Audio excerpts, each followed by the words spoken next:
السلام عليكم البنات. كنجدد بكم الترحاب. كنعتذر بزاف على هذا الغياب اللي كنتمنى ما يطولش. الفيديو الاخير اللي نزلت لكم كان عندي مصور ومسجل، حتى دابا عندي فيديوهات مسجلين، ولكن كيخصني ندير المونتاج وانا مريضه وعيانه. درت لكم هذا الفيديو القصير باش تدعوا معايا وباش ما تهولوش عليا، لانني عارفه بزاف ان كاينه واحد الفئه كثيره اللي كتبقى تنتظر الفيديوهات ديالي يوميا، وإلا ما حطيتهاش كيتسائلوا وكيتهولوا عليا. فالحمد لله انا نورمالمون عندي الحساسيه، ودابا كتعرفوا هذا الجو هذا. الله يرحمنا بالشتاء والله يشافي الجميع. كنتمنى صوتي ما يديرونجيكمش في هذا الفيديو هذا، غير باش نقول لكم سبب الغياب. عندي الحساسيه، مني كتخفيق عليا كيمشي ليا الصوت، ماشي ضاربني زعما البرد ولا شي حاجه. الحمد لله كنتمنى دوز الامور دغيا ما تعطلش باش نرجع لكم. ومن اهم الوصفات، لان باش ما نديرش فيديو بلا منفعه، نتوما كتعرفوا الشعار ديالي دائما كنبغي نقتسم معكم منفعه في لي فيديو ديالنا.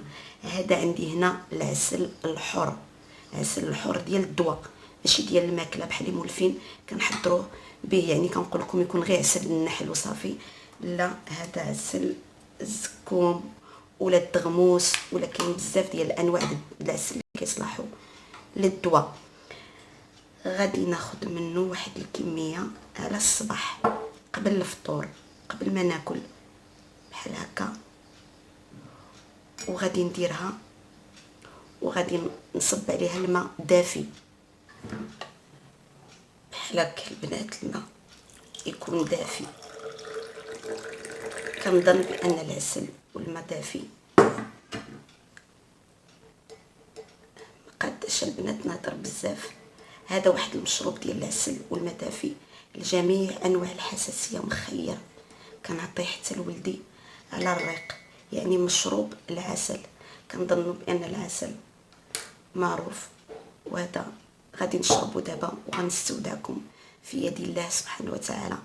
وعندي فيديوهات كما وعدتكم، سلسله ديال غوتي وعشاء باش نتهناو البنات. راه حنا كنا مهلوكين، ما نطولوش الوقفه في المطبخ، وباقي ان شاء الله افكار غادي نقتسمها معكم، غير نولي لاباس ان شاء الله. شتي البنات، العسل هكا في الماء دافي احسن ما ناكلوا العسل هكاك، لان كنعرفوا كنا العسل مذكور في القران، ولكن ما مذكور اخرجنا من بطونهم شراب. يعني نديروه في الماء وما نطولش عليكم اكثر. غادي نمشي نشرب هذا الكويس. دعوا معايا بالصحيحه، وكنتمنى نكون فتكم بهذه الفكره. والى اللقاء، انتظروني قريب ان شاء الله. كاين البنات وصفات زوينه غتنال اعجابكم، ونقضيو مع بعض على الحيره. احبكم في الله، والسلام عليكم ورحمه الله.